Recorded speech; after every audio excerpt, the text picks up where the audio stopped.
Hi, and welcome back to the Sacred Self podcast. My name is Sarah, and I'll be your host. And on this podcast, we talk about mindfulness, spirituality, and self development. And on this episode, we are going to be talking about success. We're going to be talking about how success is subjective and how to identify what success means to you and stop chasing someone else's vision. So, the common misconception about success is we as a society have sort of decided what things make us successful. We've given ourselves a checklist of, having the big house, having the car, having the well paid job, having the perfect family and pets and clothes and everything else that goes along with it. That's what we've decided success is. But actually, success is subjective, and one person's idea of success might be completely different to another person's. So there's really no point in chasing other people's dreams in hopes that we'll be fulfilled, because inevitably we won't be. If we're not chasing the type of success that feels aligned to us and that feels good for us and right in our lives, then we can achieve all these things. We can achieve the big house and the car and the job and the wife, husband, kids, whatever, and still not feel any more happy or fulfilled if it doesn't feel aligned to us. So that's why it's really important to follow your idea of success, and even more important to identify what that even is in the first place. If your idea of success is living in a little cottage with your dog in the middle of nowhere, then go for it. If your idea of success is being rich and famous, then go for it. But remember to examine why you want the things that you do. Do you want it because that's what's being sold to you? Do you want it because you've been told by other people that that will make you happy and that will make you feel good? Or do you know internally that that is right for you, that that is the path for you, that that's where your passion truly lies, and that's what's going to make you feel good? Because there's a big difference there. So the first step in this is to really break down your idea of success. Write down a list. What does success mean to you? What does it look like? How does it feel? It might be helpful to remember that there are multimillionaires in this world that are miserable. They have everything that we think success is, and yet they're not happy and they're not fulfilled. And they're on drugs, or they have alcohol dependency issues or other addictions. They're in therapy, they have depression, they have anxiety. There are people in this world that have everything that we would imagine a successful person to have, and yet are no happier than us. And in fact, in some cases, are probably unhappier than us. There are people that have on the outside everything and yet feel lonely and desperately unhappy and unwell. And on the flip side, there are people that just have, a normal job, that don't live in a flashy house, that don't have flashy cars, and yet are really happy and have a really good quality of life and feel really content. So I think that illustrates that success is really not about material possessions. It's about how we view ourselves and our own lives. And it's about doing things that make us feel genuinely fulfilled within ourselves. So if you live a good life, if you're grateful, if you don't do any harm to others, then you are a successful human.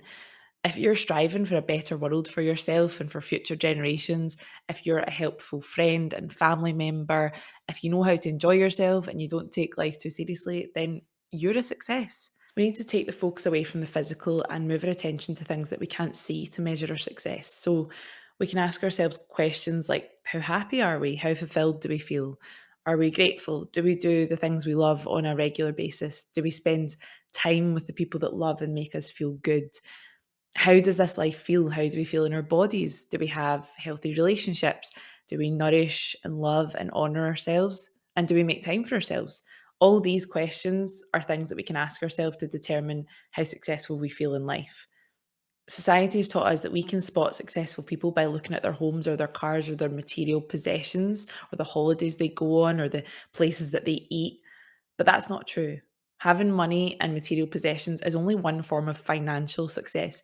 It doesn't mean that they're happy people living full and happy lives. And don't get me wrong, some of them are, but I guarantee you a lot of that is not down to what they physically have. It's down to their mindset. It's down to how they view themselves and their relationships and all these other factors of their life. So really take the time to sit and examine what your idea of success is and where does it come from. Do you want that car because your friends will approve of it, or do you want it because it feels like it's part of you?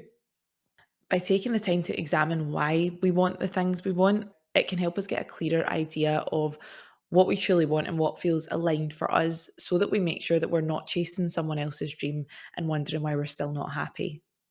So, for example, I'm an actor, and when I tell most people that I'm an actor, they automatically assume that I want to be in a huge blockbuster movie and I want to be rich and famous.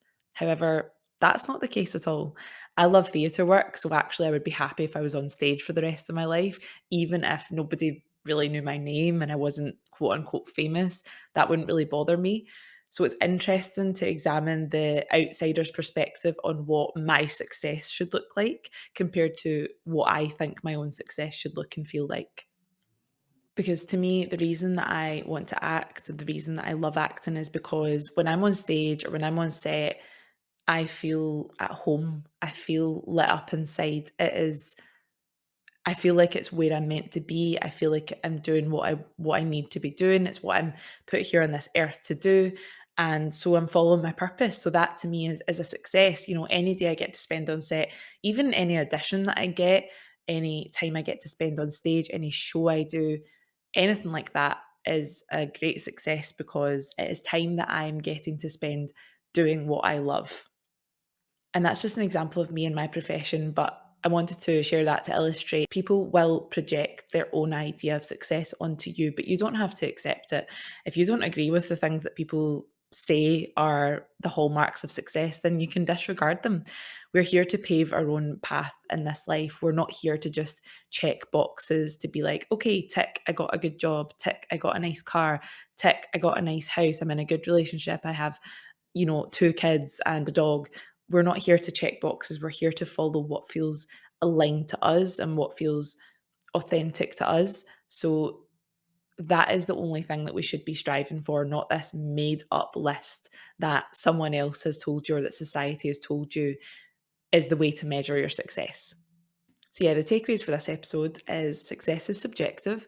It's all down to you. I would highly suggest writing down what you think success is, where that idea came from, and then examine if you think that is truly aligned for you. And if it's not, then rewrite it. Rewrite things that would make you feel happy, things that you would make you feel fulfilled, and formulate your own idea of success and follow that passion, follow that dream. Don't follow someone else's idea of what your life should be like. Thank you so much for being here for this episode. I really hope you enjoyed it. I cannot believe we're on episode 8 of my podcast. It seems like I only thought of this idea yesterday and we're 8 episodes in. I'm so happy to have you here. If you've listened right from the start, then thank you so much. Honestly, the support has been amazing. People have been sharing on social media and chatting to me about it and saying that they felt inspired by a certain episode or something I said, and that is just such an amazing feeling. That makes me feel successful, so thank you so much.